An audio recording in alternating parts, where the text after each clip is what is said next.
Hi guys, welcome back. Bit of a change of scene today.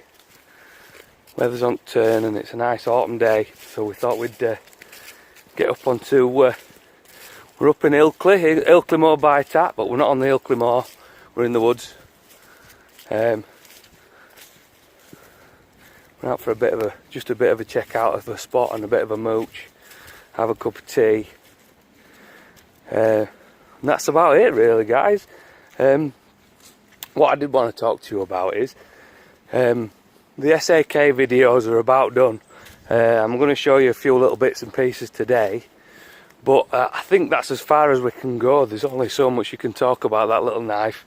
The secret is just to get out there and use it. Use it. It's a tool at the end of the day. They're not there to be left in a drawer, so get creative and get using them. So I think what we'll do, just gonna have a bit of a mooch about, see if we can find a little spot, have a brew up and have a chat. So keep watching, guys.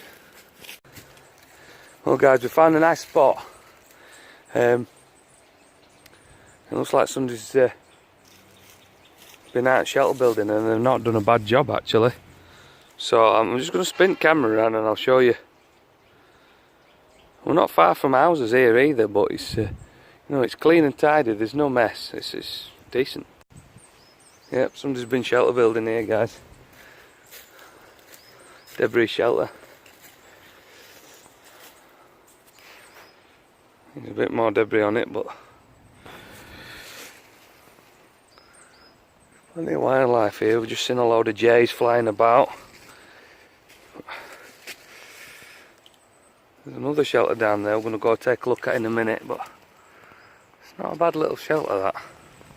Let's go check this other one out.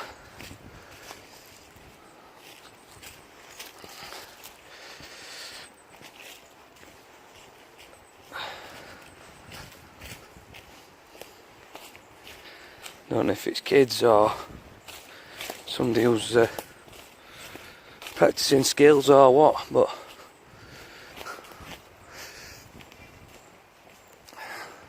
you can hear building work going on down there, so we're not far from a building site here. But check this one out. It was in this big rock as a natural shelter.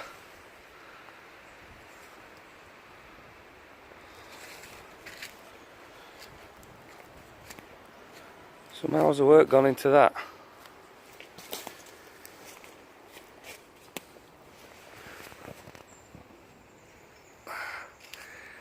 It don't look like anybody spent much time in these because there's no fire pits anywhere, but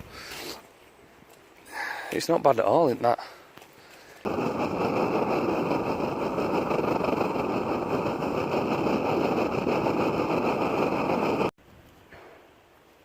Right guys, we just stopped for a brew.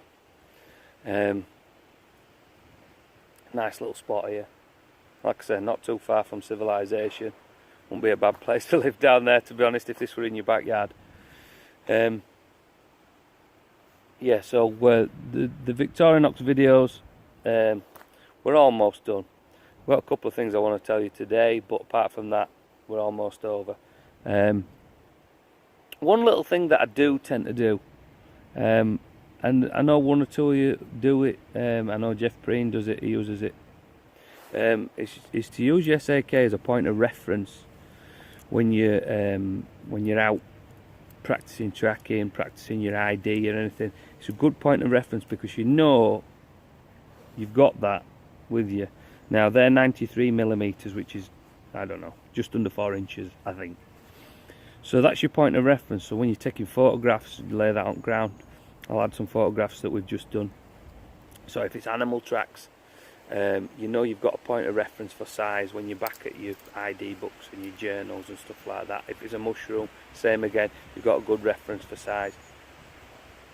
It's also a good reference for size if you're making something to use as an impromptu ruler. For example, if you're making, I don't know, a splitting maul or a spoon or some sort of implement, because that, the knife's a palm width, so that's palm width, and you can mark that out. Like I say, 93mm, just under 4 inches. So 3 lengths of them, you've got a foot. you're not having to mess about knotting bits of string and, you know, guessing with your fingers. I mean, that's a good reference just to know your body kinetics, the length from there to there, the length from there to there, and the length from the tips of your fingers to the palm of your hands, and your arm span, if you're carrying out cordage, stuff like that, measuring, building things. It's a good reference. But if you use your Victorinox as a point of reference, you're always going to be the same.